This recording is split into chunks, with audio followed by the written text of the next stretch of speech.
मलूक नागर साहब अपनी बात को आगे बढ़ाइए आप।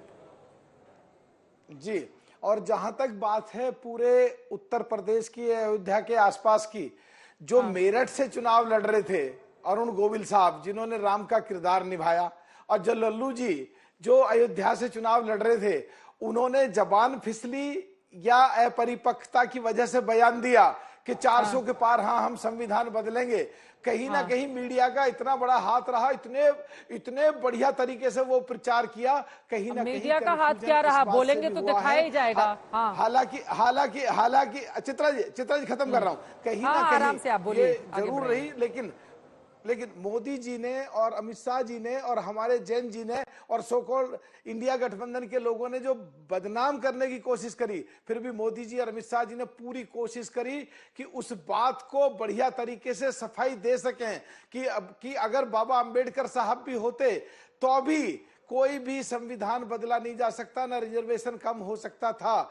लेकिन कहीं अपरिपक्व जो हमारे कुछ लीडर इंडिया गठबंधन के चुनाव लड़ रहे थे, उनके गलत बयानी का भी कहीं ना कहीं कुछ कंफ्यूजन जरूर हुआ है, के जिसकी वजह से ये कहीं फर्क पड़ा है। भीतरघात भी है भारतीय जनता पार्टी के अंदर, नेताओं की आपस में ही नहीं बन रही है क्या, खासतौर से उत्तर प्रदेश में? आपको तो पूरी जानकारी होगी मलूक नागर साहब, सच बताइएगा। हाँ जी, माननीय नरेंद्र मोदी जी के नेतृत्व में पूरा एनडीए पूरा एक है।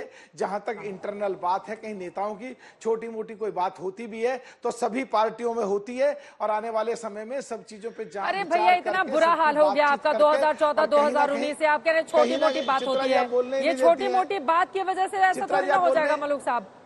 चित्रा जी मलूक जी का पहले जवाब ले लूं मैं। हाँ जी, आने वाले समय में इस चीज पे विचार करके जो इंडिया गठबंधन है, इसकी सभी पार्टियां जहां जहां जिस क्षेत्र में कमजोरियां रही हैं, जहां तक हमारी पार्टी की बात, हम तो 100 के 100% रिजल्ट दिया है, तो इस पे पूरा मंथन होगा, और जहां कोई कमी बेसी रहेगी उसको सुधारा जाएगा।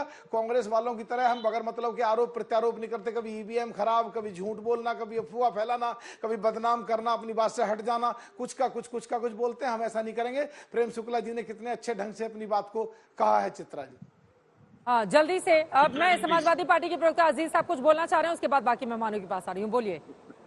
देखिए चित्रा जी, मेरा फोन कट गया था, हो सकता मेरी बात आप तक न पहुंच पाई हो। अभी मैं देख रहा था संगीत रागी साहब कह रहे थे, साहब पहले धर्मों के आधार, देखिए इन्होंने पहले धर्मों के आधार पर बांटा, अब ये जातीय बात कर रहे हैं, यानी कुल मिला के धर्म और जात की राजनीति। इनके समझ में नहीं आ रहा है कि जनता जो है इनको जो डिफीट दिया है उसकी वजह है नौकरी। इन्होंने नौकरी नहीं दी, इन्होंने झूठ के खिलाफ वोट पड़ा है, सांप्रदायिकता के खिलाफ वोट पड़ा है, नफरत के खिलाफ वोट पड़ा है। ये इनको नहीं समझ में आ रहा मोटा मामला, पता नहीं कहां से क्या एनालिसिस कर रहे हैं। सच ये है, ये जनता अब चाहती है इस मुल्क का विकास हो, इस देश की तरक्की हो। अब वो जातीय राजनीति नहीं करना चाहती, धर्म के आधार पर आप उसे नहीं बांट सकते, जात के आधार पर उसे नहीं बांट सकते, और जो गरीब दलित शोषित वंचित समाज है उसके हक को आप नहीं मार सकते, उसके हक को आपको देना पड़ेगा।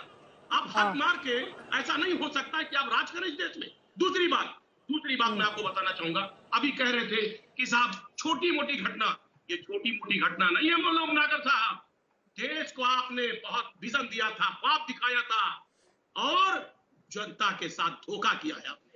ठीक है, जल्दी से संगीत रागी जी आप बोल लीजिए, फिर मैं बाकी मेहमानों के पास मैं बस बहुत छोटी सी टिप्पणी है कि अतीक अहमद जो है वो सेकुलरिज्म के प्रतीक हैं इनके लिए, मुख्तार अंसारी इनके लिए सेकुलरिज्म के प्रतीक हैं, जितने गुंडे और बदमाश जो है वो सेकुलरिज्म के इनके लिए प्रतीक हो जाते हैं। ये कौन सी ये बात कर रहे हैं? देखिए बहुत सीधी बात है कि वहां पर जाति कार्ड जो है वो बाकी सारी चीजों पर हावी रहा। जातीय समीकरण बिठाने में अखिलेश यादव भारतीय जनता पार्टी से बेहतर साबित हुए।